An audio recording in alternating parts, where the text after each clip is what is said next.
Welcome back to my channel. UP board 2025 के लिए हम केमिस्ट्री के दूसरे चैप्टर के क्लास 12th के लिए हम दूसरे चैप्टर विद्युत रसायन के लिए एक बहुत ही इम्पोर्टेंट क्वेश्चन हम लेकर आए हैं, जिसका पहला क्वेश्चन है चालकत्व।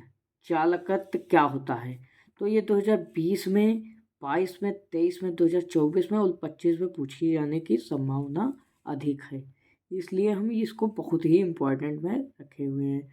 और फिर दूसरा क्वेश्चन हमारा विशिष्ट चालकता। विशिष्ट चालकता भी हमारा 2022, 23, फिर 24 और 25 में आने की संभावना अधिक है।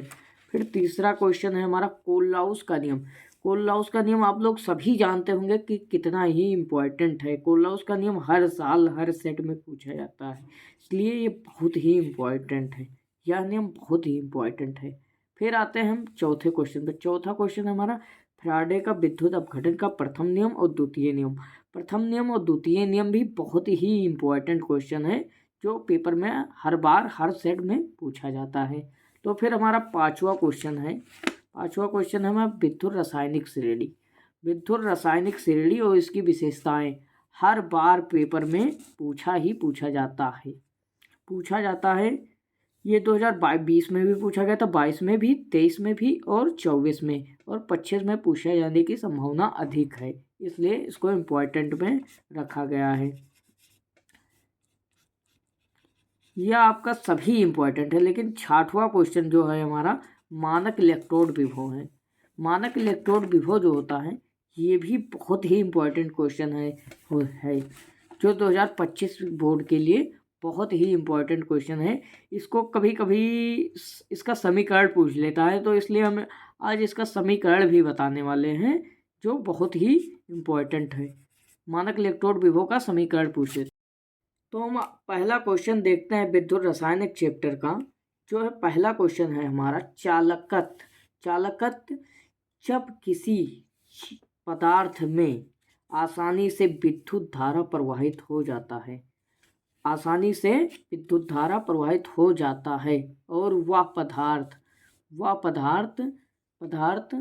आवेशित हो जाता है, उसे चालकत्व कहते हैं। उसे क्या कहते हैं? चालकत्व कहते हैं। जब किसी भी पदार्थ में आसानी से विद्युत धारा प्रवाहित हो जाता है और वह पदार्थ आवेशित हो जाता है, उसे चालकत्व कहते हैं। तो ये हमारा इम्पॉर्टेंट क्वेश्चन है, इसलिए इसको तैयार कर लेना, स्क्रीनशॉट कर लीजिए जल्दी से। फिर आगे बढ़ते हैं हम दूसरे क्वेश्चन पे। जो दूसरा क्वेश्चन है विशिष्ट चालकता, इम्पॉर्टेंट क्वेश्चन है। तो आगे बढ़ते हैं। विशिष्ट चालकता क्या होता है? तो ये 2025 बोर्ड के लिए बहुत ही इम्पोर्टेंट क्वेश्चन है। किसी चालक के विशिष्ट प्रतिरोध के व्युत्क्रम को विशिष्ट चालकता कहते हैं।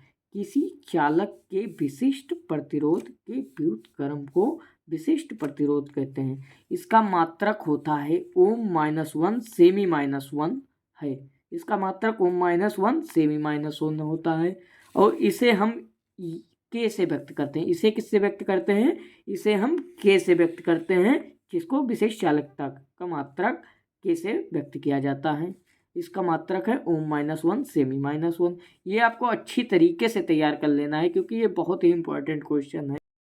फिर आ जाते हैं हम चौथे क्वेश्चन पे। चौथा क्वेश्चन जो है हमारा फैराडे का प्रथम नियम है। इसमें प्रथम और द्वितीय नियम में अंतर पूछता है कभी कभी प्रथम और दूसरा नियम दोनों पूछ लेता है।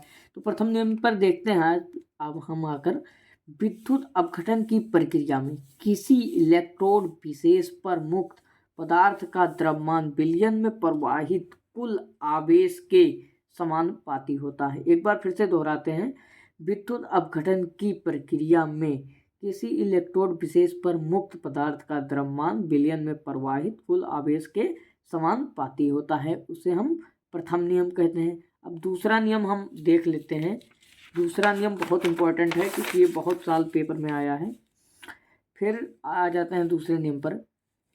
जब श्रेणी क्रम में जुड़े विद्युत अपघटकों के विलयनों में समान मात्रा में विद्युत प्रवाहित किया जाता है, तो इलेक्ट्रोड पर मुक्त पदार्थ के द्रव्यमान उनके तुल्यांकी भारों के समानुपाती हो जाते हैं। तो फिर आगे देखते हैं। जब श्रेणी क्रम में जुड़े विद्युत अपघटकों के विलयनों में समान मात्रा में विद्युत प्रवाहित की जाती है तो इलेक्ट्रोड पर मुक्त पदार्थ के द्रव्यमान उनके तुल्यकालिक भारों के समानुपाती हो जाते हैं। इसे हम फ्राडे का द्वितीय विद्युत अपघटन नियम कहते हैं। ये बहुत ही इम्पोर्टेंट दोनों हैं, इसलिए आप स्क्रीनशॉट कर लीजिए, जल्दी से तैयार कर लीजिए और हमारा पीडीएफ आपके डिस्क्रिप्शन लिंक में मिल जाएगा। पांचवा क्वेश्चन हमारा है विद्युत रासायनिक श्रेणी किसे कहते हैं। तो विद्युत रासायनिक श्रेणी आप अगर पढ़े होंगे तो जानते होंगे, अगर नहीं पढ़े होंगे तो नहीं जानते होंगे। तो विद्युत रासायनिक श्रेणी होता है धातु और अधातुओं को मानक इलेक्ट्रोड विभव के बढ़ते क्रम में रखने पर जो श्रेणी प्राप्त होती है उसे विद्युत रासायनिक श्रेणी कहा जाता है। उसे क्या कहा जाता है? विद्युत रासायनिक श्रेणी कहते हैं। फिर इसकी विशेषताएं आइए देखते हैं। इसकी विशेषताएं होती हैं नीचे से ऊपर जाने पर अपचयन क्षमता बढ़ता है। नीचे से ऊपर जाने पर अपचयन क्षमता बढ़ता है। फिर दूसरा विशेषताएं हैं ऊपर से नीचे जाने पर अपचयन क्षमता घटता है। फिर तीसरा हमारा विशेषता है हाइड्रोजन के ऊपर के सभी तत्व जल से क्रिया करते हैं। हाइड्रोजन के ऊपर के जो सभी तत्व होते हैं वो क्या करते हैं? जल से क्रिया करके हाइड्रोजन गैस का निर्माण करते हैं। इसे ही हम विद्युत रासायनिक श्रेणी की विशेषताएं कहते हैं। फिर छठवां क्वेश्चन है हमारा मानक इलेक्ट्रोड विभव किसे कहते हैं। तो मानक इलेक्ट्रोड विभव हमारा जो है किसी धातु की क्षण की 25 सेल्सियस पर एक मोलर धातु आयन की सांद्रता के विलयन में डुबाने पर धातु और विलयन के बीच उत्पन्न विभवांतर को मानक इलेक्ट्रोड विभव कहते हैं। जैसे क्या कहते हैं? किसी धातु की छड़ है उसको मोलर धातु आयन सांद्रता के विलयन में डुबा दिया जाता है। फिर धातु और विलयन के बीच एक विभवांतर उत्पन्न हो जाता है जिसे मानक इलेक्ट्रोड विभव कहते हैं। जिसे क्या कहते हैं? मानक इलेक्ट्रोड विभव कहते हैं। और इसे ई से व्यक्त करते हैं। इसे किससे व्यक्त करते हैं? ई से व्यक्त करते हैं। और इसका जो समीकरण होता है वो बहुत ही इम्पोर्टेंट है। तो आइए समीकरण देख लिया जाता है। मानक इलेक्ट्रोड विभव का समीकरण आता है पेपर में 5 आता है। तो इसका समीकरण जो है E = E Celsius dash 2.303 RT बटे में NF, बटे में क्या होता है? NF। फिर LOG log 1/mn plus bracket में। ये आपका समीकरण हो गया। इसे नरसट का समीकरण भी कहते हैं।